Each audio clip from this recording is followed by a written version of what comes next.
Thank you, Mr. Chairman. Every day, U.S. networks face hundreds of millions of cyber hacking attempts and attacks. Many of these attacks target large corporations and negatively impact consumers. They are launched by common hackers as well as nation states. As the Sony attack last year demonstrated, they have a great potential for harm and put our economy and Homeland Security at risk. Last week, it was reported that attacks against SCADA industrial control systems rose 100% between 2013 and 2014. Given that SCADA systems are essential to running our power plants, factories, and refineries, this is a very troubling trend. Just yesterday, we learned about an advanced persistent threat that has targeted high-profile individuals at the White House and State Department since last year. According to an industry expert, these cyber threat, nicknamed Cozy Duke, includes malware, information stealing programs, and antivirus backdoors that bear the hallmarks of Russian cyber espionage tools. Mr. Chairman, cyber terrorists and cyber criminals are constantly innovating. Their success is dependent on the victims not being vigilant and protecting their systems. Cyber terrorists and cyber criminals exploit bad practices like opening attachments and clicking links from unknown senders. That is why I'm pleased that H.R. 1731 includes a provision authored by Representative Watson Coleman to authorize a national cyber public awareness campaign to promote greater cyber hygiene. Another key element of cybersecurity is, of course, information sharing about cyber threats. We've seen that when companies come forward and share their knowledge about imminent cyber threats, timely actions can be taken to prevent damage to vital IT networks.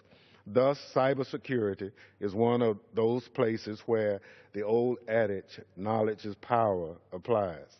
That is why I'm pleased H.R.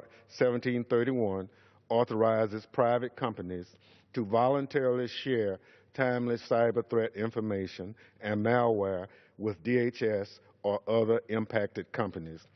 Under H.R.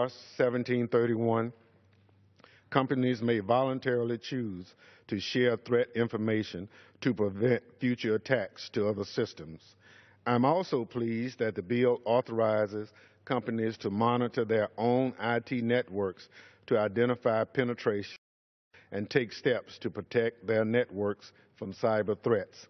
H.R. 1731 builds on bipartisan legislation enacted last year that authorized the Department of Homeland Security's National Cybersecurity and Communications Integration Center, or commonly referred to as NCIC. H.R. 1731 was unanimously approved by the committee last week and represents months of outreach to a diverse array of stakeholders from the private sector and the privacy community. Importantly, H.R. 1731 requires participating companies to make reasonable efforts prior to sharing to scrub the data to remove information that could identify a person when that person is not believed to be related to the threat. H.R. 1731 also directs DHS to scrub the data it receives and add an additional layer of privacy protection. Additionally, it requires the NCIC to have strong procedures for protecting privacy and calls for robust oversight by the department's Chief Privacy Officer, its Chief Civil Rights and Civil Liberties Officer and Inspector General, and the Privacy and Civil Liberties Oversight Board. I'm a co-sponsor of H.R. 1731, but as the White House observed earlier this week, improvements are needed to ensure that its liability protections are appropriately targeted. In its current form, it would potentially protect companies that are negligent in how they carry out authorized activities under the Act.